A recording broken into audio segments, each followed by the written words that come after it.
इज्जत जो है वो नबी पाक सल्लल्लाहु अलैहि वसल्लम के निजाम से मिलेगी। हमने अपने आप को आजाद कर लिया, क्या सदा जो है इस दुनिया में बैठ रहना है? क्या जो है हमने आगे अपने रब के हुजूर हाजिर नहीं होना?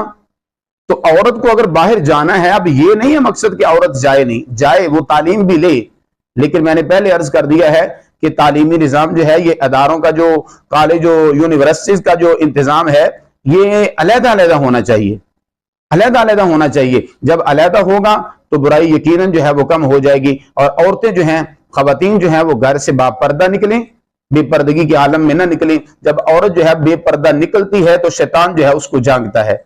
अब शैतान जो है उसका तो काम है कि वो अपना काम करेगा, वो बुराई की तरफ लेके जाएगा। अब औरत जब निकलेगी घर से बाहर बेपर्दा, उसका लिबास जो है वो इस्लाम के मुताबिक नहीं होगा, तो फिर बस जाहिर है कि नुकसान होगा, फिर इज्जतों की तबाही होगी। तो अगर बचना है इस बात से, अगर अपनी इज्जत की हिफाजत